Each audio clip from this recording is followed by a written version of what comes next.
आप देख रहे हैं उज़र की आवाज़। मैं हूं मोहम्मद उज़र।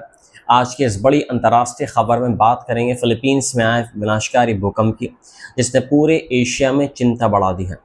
फ़िलीपींस के दक्षिणी हिस्से में आए 7.8 तीव्रता के शक्तिशाली भूकंप ने भारी तबाही मचाई है। शुरुआती रिपोर्ट्स के अनुसार कम से कम इसमें 32 लोगों की मौत की पुष्टि हो चुकी है, जबकि 100 से अधिक लोग घायल बताए जा रहे हैं। कई इमारतें धराशायी हो चुकी हैं, ख़त्म हो चुकी हैं। अस्पताल डैमेज हो गए हैं और लाखों लोगों को प्रभावित क्षेत्रों से सुरक्षित स्थानों पर पहुंचाया जा रहा है। इस भूकंप के बाद एशिया के कई देशों में सुनामी की चेतावनी भी जारी की गई थी, जिससे पूरे क्षेत्र में दहशत फैल गई है। अमेरिकी भूवैज्ञानिक सर्वेक्षण के अनुसार यह भूकंप सोमवार सुबह स्थानीय समय अनुसार लगभग 7:40 पर फिलीपींस के मिंडानाओ द्वीप के निकट समुद्र में आया। भूकंप की तीव्रता इतनी अधिक थी कि इसके झटके सैकड़ों किलोमीटर दूर तक महसूस किए गए। जानकारों का कहना है कि भूकंप के बाद 1 घंटे से अधिक समय तक लगातार आफ्टर शॉक यानी झटके आते रहे, जिससे लोगों में भय और बढ़ गया। सबसे ज्यादा नुकसान जनरल सेटाउंस शहर में देखने को मिला है। लगभग 7 लाख से अधिक आबादी वाले इस शहर में कई इमारतों को गंभीर क्षति पहुंची है। फिलीपींस की ज्वालामुखी और भूकंप वैज्ञानिक एजेंसी ने बताया है कि इस क्षेत्र में अत्यंत शक्तिशाली झटके महसूस किए गए हैं।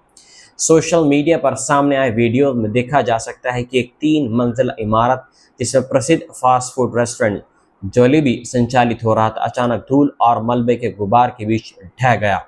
अस्पताल आसपास मौजूद लोग भयभीत होकर भागते दिखाई दे गए हैं। कई अन्य तस्वीरों और वीडियोज में भी व्यापक तबाही के दृश्य सामने आए हैं। कई इमारतों की खिड़कियां टूट गई हैं, छतें खत्म हो गई हैं, गिर गई हैं और दीवारों में बड़ी बड़ी दरारें पड़ गई हैं।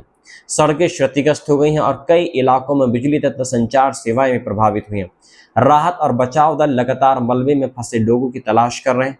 स्थानीय पुलिस अधिकारियों के अनुसार शहर के प्रमुख अस्पतालों में से एक सेंट एलिजाबेथ अस्पताल को भी गंभीर नुकसान पहुंचा है। अस्पताल के कुछ हिस्सों में दरारें आने और संरचनात्मक क्षति के कारण मरीजों और चिकित्सा कर्मचारियों को तत्काल बाहर निकाला गया है। कई मरीजों का इलाज अस्थायी रूप से अस्पताल परिसर के बाहर खुले स्थानों में किया जा रहा है। स्वास्थ्य अधिकारियों का कहना है कि प्राथमिकता घायलों को सुरक्षित चिकित्सा सुविधा उपलब्ध कराना है। जनरल सेटाउंस स्थित Notre Dame of Dadiangas University से जुड़ी कैथोलिक नन मैरी एन ब्लेबको रूडी ने बताया कि जब भूकंप आया तब वे कॉलेज जा रही थी। उनके अनुसार सड़क पर चल रही गाड़ियां अनियंत्रित रूप से हिल रही थी और ऐसा लग रहा था कि वे आपस में टकरा जाएंगी। सड़क किनारे खड़े पेड़ भी उतनी तेजी से झूल रहे थे कि लोगों में अफरा तफरी मच गई। उन्होंने बताया कि कॉलेज की कुछ इमारतों को भी नुकसान पहुंचा और कुछ हिस्से आंशिक रूप से ढह गए हैं। इस आपदा के बाद फिलीपींस के राष्ट्रपति फर्डिनांड मार्कोस जेआर ने तुरंत आपातकालीन एजेंसी को सक्रिय करने का आदेश दिया है। उन्होंने कहा है कि नागरिक सुरक्षा कार्यालय और राष्ट्रीय आपदा जोखिम न्यूनीकरण एवं प्रबंधन परिषद पूरी तरह राहत कार्यों में जुट गई है। राष्ट्रपति मार्कोस ने प्रभावित क्षेत्रों में स्कूलों को बंद करने का भी आदेश दिया है। ये निर्णय इसलिए भी महत्वपूर्ण माना जा रहा है क्योंकि सोमवार को देश में नए शैक्षणिक सत्र का पहला दिन था। सरकारी समाचार एजेंसी के अनुसार लगभग 32 लाख छात्र और 1,28,000 शिक्षक तथा कर्मचारी इस निर्णय से प्रभावित हुए हैं।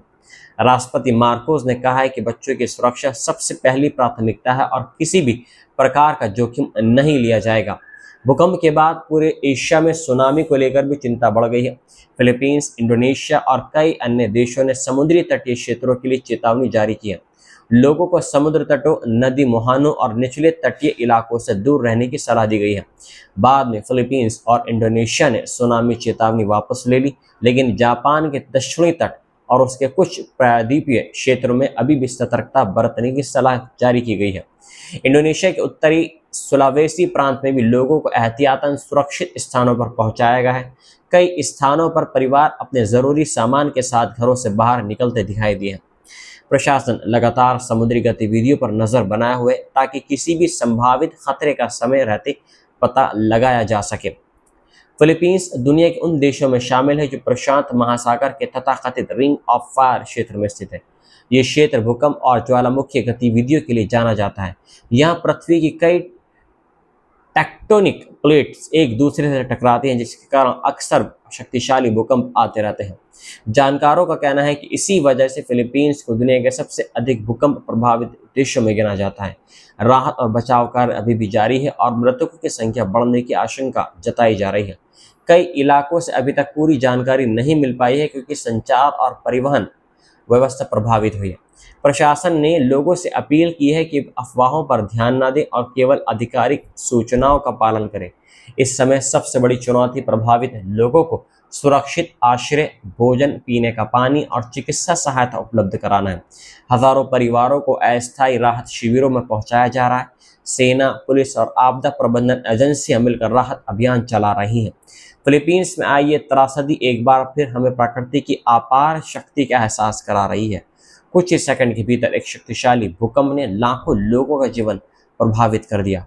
पूरी दुनिया की निगाहें अब फिलीपींस पर टिकी हुई हैं और अंतर्राष्ट्रीय समुदाय भी सहायता के लिए आगे आने की तैयारी कर रहा है। मिलता हूं मैं आपसे एक नई रिपोर्ट के साथ में। जय हिंद।